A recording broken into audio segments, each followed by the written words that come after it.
Dear people of God at Trinity, thank you for joining me for my reflection this week.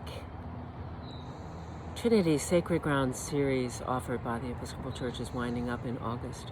And I know I'm not alone in feeling that my relatively well-educated, and dare I say it, relatively enlightened eyes have been opened to the true power of privilege in my life.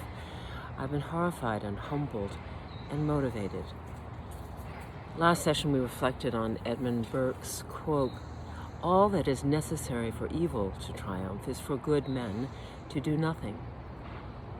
In my life I've always wanted to do more to address racism and injustice, but honestly I've also felt that I was doing something. Well, not anymore. The truth is I've not truly understood how racism works, how much it permeates our lives. In Waking Up White, Debbie Irving asks, if you can't see a problem for what it is, how can you step in and be a part of the solution no matter how good a person you are?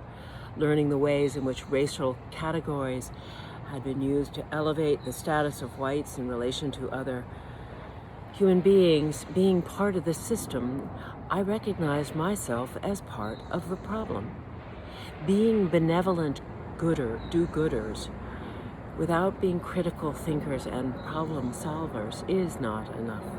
I'm both a good person and complicit in a corrupt system.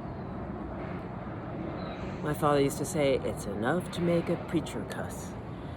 Well, this is enough to make a preacher like me feel really, really paralyzingly guilty. Father, forgive them, for they know not what they do. These words of Jesus from the cross have taken on a whole new meaning for me. In a meditation for Good Friday this year, the Reverend Susan Russell of All Saints, Pasadena, wrote, "The amazing promise of Good Friday is that in the midst of the pain and agony, the love greater than the worst the world could do to it never wavered, but prayed, 'Father, forgive them, for they know not what they do.' And they didn't know what they had done, were doing. None of them, not really.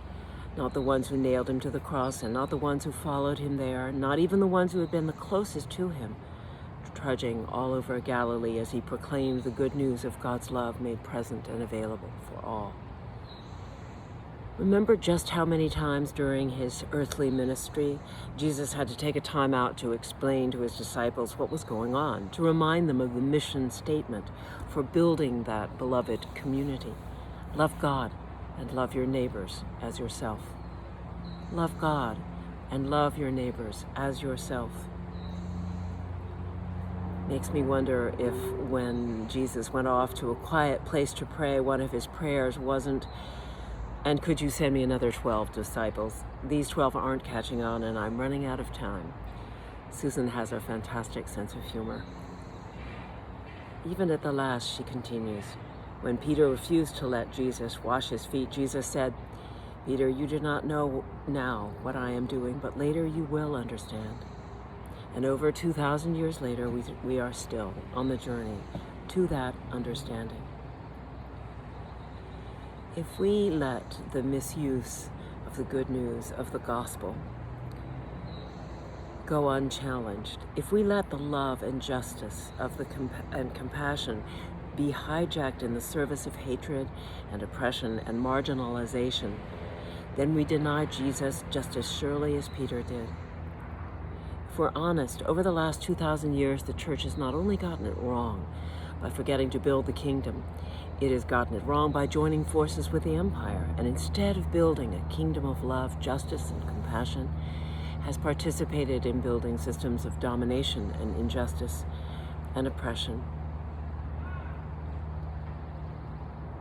Malcolm Boyd taught us to pray in these words, "Dear Jesus, save us from the sin of loving religion instead of you." To love religion instead of Jesus, to worship Jesus instead of following him, is to choose institutionalization over mobilization, to opt for the safety of becoming an institution rather than risk the invitation to be part of God's movement. In her wonderful new book, the church cracked open. Canon Stephanie Spellers unpacks the future for us all with these powerful words that I leave you with. I love the church, she writes, the same way Frederick Douglass loved America, not in spite of its brokenness, not hiding from its truths, but taking what is and what could be and embracing it with deep love and fierce, unshaken hope. That's the kind of love our church cracked open needs right now. A love that gets frustrated and angry, but keeps on going. A love that gets sad and tired, but keeps on hoping. A love that's willing to smash our own jars and let the oil pour out because we trust God. We trust God is creating something even more beautiful with these broken pieces.